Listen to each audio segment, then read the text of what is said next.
ज्याची भीती होती अखेर तेच घडताना दिसत आहे. ज्यावरती संशय होता त्याच घडामोडी समोर येताना दिसत आहेत. आणि दादांचा घातपात केला तो त्याच लोकांनी हा रोहित पवारांचा संशय अगदी खरा ठरताना दिसतोय. रोहित पवारांनी जर सगळं हे बाहेर नसतं आणलं तर दादांचा मृत्यू हा कसा झाला महाराष्ट्राला समजलाच नसता. मित्रांनो, रोहित पवार हे दादांच्या नंतरचे राष्ट्रवादी काँग्रेस पार्टीचे सगळ्यात मोठे लीडर म्हणून पुढे येणार यात दुमत कुणाचंच नाही. नेमकी काय आहे बातमी, दादांचे आरोपी कोण आहेत आणि सुनेत्रा वहिनींनी आता कोणत्या नेत्यांना दाखवला थेट घरचा रस्ता, दोन नेते टार्गेटवरती, बघूया महत्वाची बातमी. राज्याच्या राजकारणामध्ये सुनेत्रा वहिनींनी देखील आता आपलं राजकीय वजन वापरून आता आपली खेळी करण्यास सुरुवात केली आहे. अजितदादांच्या सौभाग्यवती म्हणजे सुनेत्रा वहिनी या देखील दादांच्या बरोबरच महाराष्ट्राचं राजकारण अगदी त्यांनी जवळून पाहिलंय. गेली 50 वर्ष त्या दादांच्या सोबत राजकारण पाहत आले आहेत. महाराष्ट्राचं राजकारण त्या जवळून पाहत असल्याकारणाने कोण कसं आहे, कोणत्या नेत्याला कोणत्या पक्षाला कुठे अडवायचं हे त्यांना चांगलंच माहीत होतं, चांगलंच ठाऊक होतं. त्यामुळे दादांच्या संपूर्ण कामांची झलक त्यांना देखील माहीत होती आणि त्याच प्रकारे त्यांनी कामं करण्यास देखील सुरुवात केली आहे. परंतु आज दादा जरी आपल्यात नसले तरी देखील त्यांच्या विचारांचा वारसा घेऊन सुनेत्रा वहिनी आता निघालेल्या आहेत.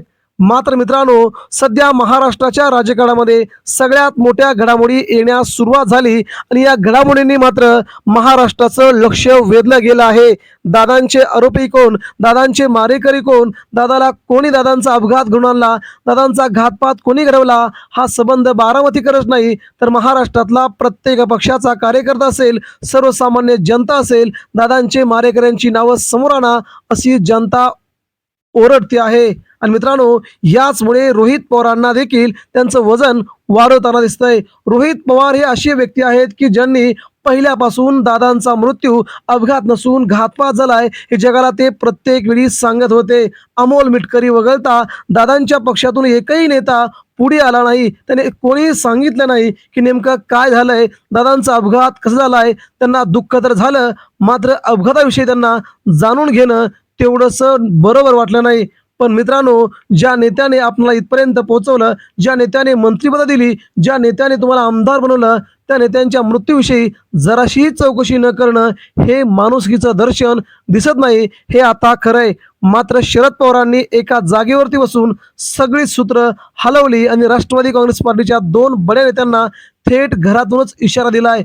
मित्रांनो, राष्ट्रवादी काँग्रेस पार्टीचं विलिनीकरण करायचं होतं, मात्र प्रफुल्ल पटेल आणि सुनील तटकरे या दोन नेत्यांना मात्र ते नको होते. सुनेत्रा वहिनींनी ओळखलं की या नेत्यांना मात्र असं विलिनीकरण नकोय आणि राष्ट्रवादीमध्ये फूट पडलेली या लोकांना हवी. मात्र शेवटी शरद पवार आहेत. शरद पवारांचा देखील सुनेत्रा वहिनींच्या डोक्यावरती हात असून पवार सांगतील तशा प्रकारे सुनेत्रा वहिनी राजकारण करणार हे मात्र नक्की. आता जय पवार, पार्थ पवार हे देखील शरद पवारांचेच नातू आहेत. त्यामुळे ज्या प्रकारे शरद पवार मार्गदर्शन करणार त्या प्रकारेच ते पुढे जाणार. आणि यातूनच मित्रांनो आता समजतंय की ज्या दोन बड्या नेत्यांना लवकरच सुनेत्रा वहिनी घरचा रस्ता दाखवणार असल्याची खात्रीलायक सूत्रांकडून माहिती मिळते. त्यामुळे राज्याच्या राजकारणामध्ये राष्ट्रवादीचं विलिनीकरण, राष्ट्रवादीचं वेगळेपण सिद्ध होणार नाही. ते दोन्ही पक्ष एकच आहेत हे दाखवण्याचा प्रयत्न केला जात आहे. दुसरीकडे रोहित पवार यांनी आता मात्र सगळ्यात मोठा दावा करत आता 4 तारखेला पत्रकार परिषद घेऊन सगळ्यात मोठा खुलासा आपण करणार असल्याचं त्यांनी म्हटलंय. त्यामुळे या खुलाशामध्ये ते कोणकोणत्या आरोपींची नावं प्रत्यक्षदर्शी सांगणार ते आता समजणार आहे. मित्रांनो, हे खूप मोठे डाऊट्स संपूर्ण महाराष्ट्रासमोर आहेत. महाराष्ट्र विचारतोय दादांचा मृत्यू कसा झाला, हे आता रोहित पवार आपल्या संपूर्ण कृतीतून महाराष्ट्राला दाखवून देणार आहेत. त्यामुळे राज्याच्या राजकारणावरती त्यांचा खूप मोठा पत्रकार परिषदेचा प्रभाव पडतोय हे मात्र नक्की. दादांचा घातपात झालाय हे आता जवळजवळ नक्की झालंय, कारण की पायलटने हे विमान उतरवायचं नव्हतं, पण पायलटने ते विमान लँडिंग करण्याचा मुद्दामून प्रयत्न केला असा प्राथमिक निष्कर्ष समोर आल्यामुळे पायलटवरती संपूर्ण भाव आता फोडला जातोय. परंतु पायलटला कोणी सांगितलं होतं, पायलटले हे कोण करून घेत होतं, ही नावं समोर आली पाहिजेत असं रोहित पवार यांनी म्हटलंय. त्यामुळे ती नावं समोर आणण्याचा मी 100% प्रयत्न करणार. जरी ती माणसं पाताळामध्ये असली, कुठे जरी असली तरी त्यांना मी शोधून काढणार, असं रोहित पवारांनी स्पष्टपणे आपले संकेत दिलेत. आणि दादांच्या मारेकऱ्यांना सांगितलंय, जोपर्यंत रोहित पवार आहे तोपर्यंत तुम्हाला सुट्टी नाही, असं रोहित दादांनी सांगितल्यामुळे महाराष्ट्राचं राजकारण आता वेगळ्या वळणावरती जाऊन बसलंय. परंतु शरद पवारांचा मात्र अप्रत्यक्षपणे रोहित पवारांना पाठिंबा असल्याचं देखील जाणवतंय. कारण की शरद पवारांच्या संपूर्ण घरातूनच किंवा यशवंतराव चव्हाणमधूनच रोहित पवार आपल्या सगळ्या पत्रकार परिषदा घेत आहेत. त्यामुळे रोहित पवारांना शरद पवार सांगतायत तसं रोहित पवार करतायत का, आज सध्या महाराष्ट्रवासियांना वाटतंय. त्यामुळे आगामी काळात शरद पवार पुढे येऊन याचं संपूर्ण खेळ करतील आणि पुन्हा एकदा राष्ट्रवादीच्या दोन बड्या नेत्यांना पक्षातून हकालपट्टी करतील, हे आता जवळजवळ निश्चित होईल. त्यामुळे दादा आता कोणाचे नाव घेतात ते बघूया.